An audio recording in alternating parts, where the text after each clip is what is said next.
मुंह खुर की बीमारी, FMD, foot and mouth disease, ये बीमारी फैलाव किस तरह होता है इस बीमारी का। एक जानवर अगर बीमार है तो दूसरा जानवर उससे किस तरह मुतासर हो सकता है। अगर हमें बीमारी के फैलाव के तरीके का पता होगा कि इस तरीके से ये बीमारी फैल सकती है तो ही हम उस बीमारी को कंट्रोल कर सकते हैं। आज की वीडियो के अंदर मुंह खुर की बीमारी के फैलाव के तमाम तरीके आपको बताऊंगा कि ये वायरस किस तरह से फैलता है। बिस्मिल्लाहिर्रहमानिर्रहीम। अस्सलाम वालेकुम नाजरीन, मैं हूं डॉक्टर नुमान अली और आपकी खिदमत में एक नए सेशन के साथ हाजिर हूं। पहला जो इसके फैलाव का तरीका है वो डायरेक्ट कॉन्टैक्ट है।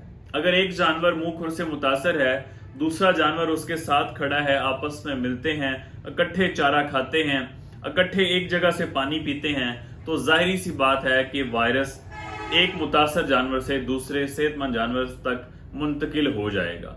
इसी वजह से जब वायरस की बीमारी का फैलाव होता है तो हम रोकते हैं कि आप मंडी से जानवर खरीद के अपने फार्म पे ना लेके आएं। अगर हो सकता है कि वो मुंह खुर से मुतासर जानवर हुआ तो वो आपके फार्म के अंदर बीमारी के आने की वजह बन सकता है। किसी दूसरे फार्म से भी जानवर आप ना लेके आएं, चाहे वो आपको बज़ाहिर जानवर ठीक लगे।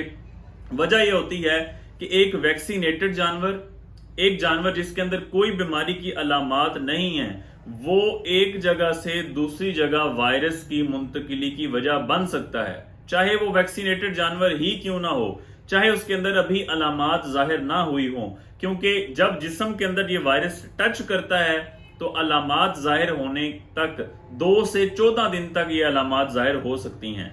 हो सकता है कि आप जानवर ठीक लेके आए लेकिन आपके जानवर आपके फार्म तक आते हुए 10 दिन के बाद भी उस जानवर के अंदर अलामात जाहिर हो सकती हैं। इसलिए पहली बात तो यह है कि जानवर खरीदे ना इस दौरान। अगर आप खरीद के लाते हैं तो अपने फार्म से अलहदा एक जगह रखें, कम से कम 15 से 20 दिन के लिए उस जानवर को अलहदा रखें, अलहदा खुराक दें, अलहदा पानी दें। जो बंदे वहां पे काम करें वो अलहदा हों, क्योंकि ये वायरस हम इंसानों के जरिए, जो डॉक्टर काम कर रहे होते हैं उनके जरिए भी ये एक फार्म से दूसरे फार्म तक मुंतकिल होता है।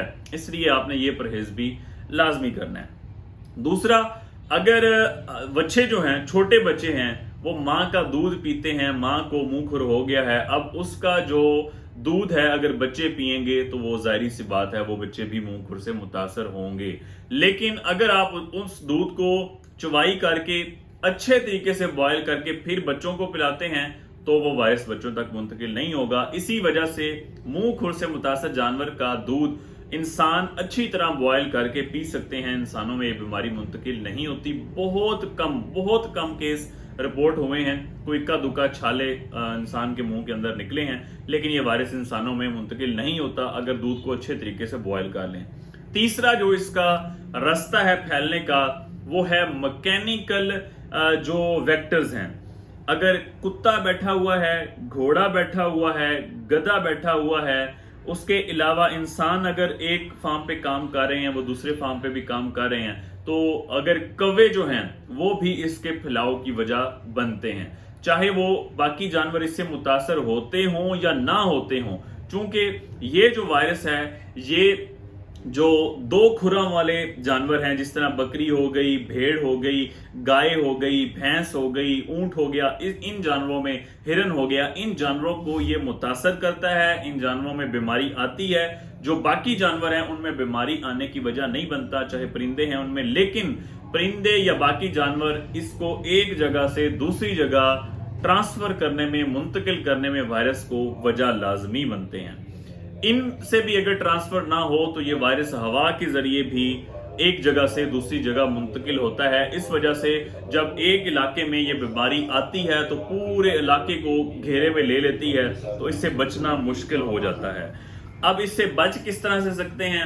एक तो ये है कि आप हिफाजती जितने भी तरीके हैं, जानवर ना खरीदें, बिल्कुल ठीक जानवर हो तब भी आप ना खरीदें। अपने फार्म के ऊपर इस बीमारी की सिचुएशन में किसी गैर मुताल्लिका इंसान को एंट्री ना करने दें। जो शख्स बीमारी से मुतासर जानवरों की देखभाल कर रहा है उसको वहीं रहने दें, उसको सेहतमंद जानवरों के अंदर उसकी एंट्री नहीं होनी चाहिए।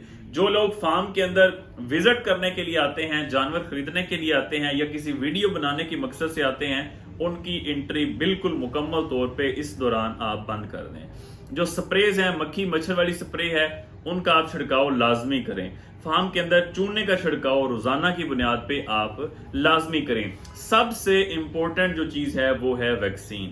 بیماری آنے سے پہلے صحت مند جانوروں کو آپ نے ویکسین لازمی کروانی ہے.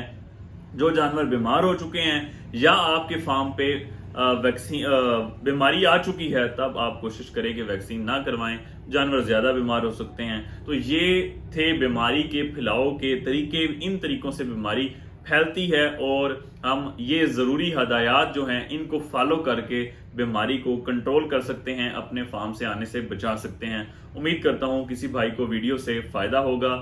انفارمیشن سے بھرپور ویڈیو زیادہ سے زیادہ شیئر کریں تاکہ جو باقی لوگ ہیں ان تک بھی پیغام پہنچ سکے. بہت شکریہ.